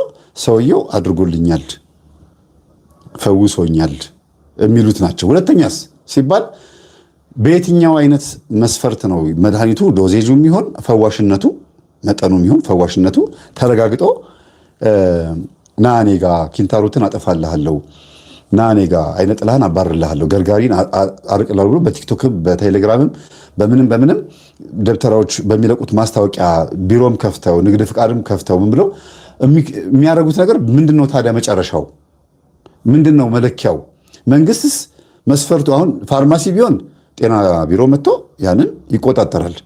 ጤና ቢሮ የደብተራዎች ሱቅ በሄዶ ምኑን ነው የሚቆጣጠረው? የመድኃኒቱን አይነት ያውቀዋል ወይ? በምን ተመርምሯል? በምንስ ተረጋግጧል? አንዱ ይሄ ነው። እንግዲህ ይሄን ስናገር ምንድነው ሙሉ በሙሉ መንፈሱ እንዴት ስራ እንደሚሰራ እንድታየው ስለምፈልግ ነው። ሁለተኛ ደግሞ መተትና ድግምት ወንጀል ነው እያለ ነው መንግስት። ግን በምን መልኩ ነው ወንጀል የሚሆነው? እኔ አውቅልሃለሁ፣ እንደዚህ ገንዘብ አበዛልሃለሁ፣ እንዲያደርግልሃለሁ ምናምን ብሎ መንግስት ወስኗታል፣ ተናግሯታል። ያችን ሀሳብ ሳያደርገው ከተገኘ ነው። ትንቢት ተናግሮ ትንቢቱ ካልተፈጸመ እንደማለት ነው። በሙሴ ዘመን በዘዳግም ላይ ትንቢት ይናገራል የሚል ሰው ቢመጣና ትንቢቱ ባይፈጸም በድንጋይ ተወግሮ ይገደል እንደሚለው በመንግስት ህግ ደግሞ ሰውየው መድኃኒት ከዛ ቦታ ላይ ገዝቶ ወስዶ ባይድን ይሄ ሰውዬ ተጠያቂ ነው። እንኳን እሱ ፋርማሲ ራሱ እንኳን ሰውየው መጥቶ ፓራስታሞል ፓናዶል ምናምን የሚባሉት ነገር ወስዶ ራስ ምታቱ ባይተው ፋርማሲው ችግር አለበት ማለት ነው ከሚለው አንጻር ነው እንድታዩት የምፈልገው። አሁን ከመናፍስት ጋር እየሰሩ እንደሆነ ይታወቃል እኮ፣ ግን ደግሞ ይፈራሉ። ምን ከሆነ የሚፈሩት? ምን ከተደረገ ነው የሚፈሩት? ተው አቁሙ ሲባሉ ኢቭን ግብር አንዷ ግብር እንደዚህ በየቢሮ እየሄደች በየእንትኑ እየሄደች ግብር ክፈሉ ምናምን እንደዚህ ታክስ ማስከፋዮች ናቸው። እና እንደዚህ አይነት ቦታ በሚሄዱበት ሰዓት ይፈራሉ። ደብተራ ጋር በሚሄዱበት ሰዓት ኖርማል ሱቅ ያላቸው ትልልቅ ቡቲክ ምናምን ያላቸው ሰዎች እቃ በማሸሽ ምናምን መጋዘን እቃ ያሸሻሉ። ያለን እቃ ይሄ ብቻ ነው ምናምን ብለው ምናምን ያሳያሉ፣ ብዙ ግብር እንዳይጫንባቸው ምናምን። ደብተራዎች ጋር ሲኬድ ግን ምንም የሚያሻሸው ነገር የለም። ልባቸውን ነው የሚያሸፍተው። በጣም በተደጋጋሚ እንደዚያ ነገር ስለምሰማ ነውና ይሁን ይሄንንም አይወቁ እነሱ። ቤተክርስቲያን በዚህ ጉዳይ ላይ ንብረትነቱ የቤተክርስቲያን እንደሆነ እየታወቀ ነው አሁን ያለው በአሁኑ ሰዓት ነው እየተባለ እየታመነ ነው ያለው። በምን ደረጃ ጥበብነቱ ለምን ስትሉ የተለያዩ ትልቅ ሚዲያዎች የዩቲዩብ ሚዲያዎችም ሆኑ የኦርቶዶክስ ቻናል የሚሆን መምህራኖቿ ይሄ ነገር ፖዚቲቭሊ ይቀበሉታል። ኢቭን በቴሌቪዥን ሚዲያ ላይ እንኳን ራሱ ስለ ጠልሰም ቅድም ቋንቋ የነሽ ሚዲያ ላይ መጀመሪያ ያቀረብኩት ቪዲዮን እንዳቀረብኩት ስለ ጠልሰም፣ ስለ ተለያዩ ባህል ሕክምናዎች፣ ስለ ምናምን ስለ ዞዲያክ ሲጠየቁ እነ ዶክተር ሮዳስ ታደሰ የሚሆኑ ሌሎች መሰሎቻቸው ንብረትነቱ የቤተ ክርስቲያን እንደሆነ ጠቃሚ እንደሆነ ስለ ከዋክብት በሚያወሩበት ሰዓት ሰውየው የሚወክለው ሰባኪው የሚወክለው ዶክተሩም ሊሆን ይችላል ጥምጣሙን አድርጎ ካባውን አድርጎ የሚወክለው ቤተክርስቲያን እንደሆነ እየታወቀ ሚዲያ ላይ ሱፍ ለብሶ ሄድና የሆነ ነገር ይናገራል። ቤተክርስቲያን መጥቶ ደግሞ ታምረ ማርያም አንድምታ ሲተረጉም ደግሞ ታዩታላችሁ። ሁለት ቦታ የሚጫወት ይሆንብንና ቤተክርስቲያን ያልተቀበለችውንም ትምህርት እየተነፈሰ በየሚዲያው እየተናገረ ህዝቡ ተወዛገበ እና አስማትና ድግምት ኖርማል ምግብ ሆነ። ለገበያ አስደጋሚ ሆነ። ህዝቡ ይደገምበትና ጸበል ቦታ መጥቶ ደግሞ ሲጮህ ደግሞ ደጋሚው ደብተራው ደግሞ ይለፈልፋል። ማነው ሲባል ደብተራው ነኝ ይላል። እኛ ደግሞ ደብተራ ስንል ደብተራት በሉ ይባላል። መልሰው ደብተራት በሉ የሚሉት ደግሞ ላኪዎቹ ራሳቸው ይሆናሉ። በቃ ቡክትክት ያለ ታጥቦ ጭቃ ማለት ነው። እዛው ቅዳ እዛው መልስ። ስለዚህ ህዝቡ በዚህ ሰማል በዚህ ያፈሳል ማለት ነው። ሜርኩሪ ምናምን እንደዚህ እናረጋለን። ለሜርኩሪ ብዙ ነገር ይወራል። እዛ ውስጥ ዲያቆናት፣ ካህናት፣ አስተዳዳሪዎች፣ ቆሞሳት ምናምን ተሳትፈውበት ታያላችሁ። ሜርኩሪ የሚባለውን ነገር ለማሻሻጥም ሆነ ለመግዛትም እንደዚህ ውስጡን የምትሰሙት ነገር በጣም ያስጠላል። ከዛ ስትመጡ ደግሞ ውድ ስለሆኑ አንዳንድ የቤተ ክርስቲያን ንዋየ ቅድሳት ወርቅ ምናምን ያላቸው በብር የተሰሩ ከበሮች፣ መቋሚያዎች ምናምን ግምጃ ቤት ውስጥ ያሉትን ደግሞ አውጥቶ ደግሞ ይሸበችበው ማለት ነው። ይኸው አገልጋይ ነው። ለምን አጠገቡን ያለው አሳልፎ የሚሰጥ ለነጮች አሳልፎ የሚሰጥ በአንድም በሌላ መንገድ ታቦተ ጽዮንን ፍለጋ እየዞሩ ነው ያሉት እስራኤላውያን። ቅርሶቻችንን የሚገዙት አውቀው ያንፈልገው ነው የሚመስለው። በሌላ በኩል ግን ንብረት እያሳጧት ነው። እኔ በስነ ስርዓት አውቃለሁ። ደብተራ ሆኖ ታቦት ሰርቆ በወርቅ የተለበጠ ታቦት ነበረ ሰርቆ ወርቅ ቤት ከከፈተ ከ5 ዓመት በኋላ ደግሞ ሙሉ በሙሉ ወርቅ ቤቱ የተዘረፈበት ደብተራ አውቃለሁ። ፒያሳ ወርቅ ቤት የከፈተ ሰው እግዚአብሔር ለምን ዝም አለ? ታቦቱን ወስዶ ወርቁን አቅልጦ ወርቅ ቤት ከፍቶ ለታቦት ተብሎ የተሰጠን ወርቅ የሰው አንገት ላይ ጆሮ ላይ ምናምን ተንጠልጥሎ ገዝታችሁት ምናምን ስታደርጉት ሜቢ ምናልባት እንግዲህ እግዚአብሔር ከወርቁ ጋር ሆኖ ሰውን አይቀጣም። አያውቅማ ሰው። ግን እግዚአብሔር ለምን ዝም አለ ስትሉ ታቦተ ጽዮን ተማርካ ዳጎን ፊት ስትቀመጥ ለምን ዝም አለ እንላለን። ክርስቶስ በኩርኩም ሲመቱት በጥፊ ሲመቱት ለምን ዝም አለ እንላለን። ታቦት እና ጽላት በዚህ መልክም መተጎም ስለሚቻል ግን የእጃቸውን ደግሞ ይሰጣቸዋል መልሶ። እነዚህ የታሰሩት ደብተራዎች እኔ እስር ቤት ላስተምር ሲሄድ ደግሞ ይሄ ሰውዬ እኮ ታቦት ሰርቆ ወርቅ ቤት ከፍቶ እንደዚህ ሆኖ ታስሮ ምናምን ብሎ ሲነግሩኝ ደግሞ መጨረሻው ስል አሁን ሳየው ላጩ ተዘብርቦ ቅዥብ ብሎ ደግሞ ታዩታላችሁ። ማን የቀሰፈው ሲባል እግዚአብሔር የቀሰፈው። መጨረሻው ምንድን ነው ሲባል እዛ ቁጭ ብሎ ተራ ነገር ማውራት፣ መተራረብ፣ በብልግና በሌላ ነገሮች ቤተክርስቲያን ማሰደብ እና እውነት እግዚአብሔርን አንዳንድ ጊዜ ሌባው ማን ነው? የሌቦችና የወንበዴዎች ዋሻ አደረጋችኋት፣ ቤቴ ግን የጸሎት ቤት ትባል ነበረ ተብሎ የነበረውን ማን ነው ሌባው?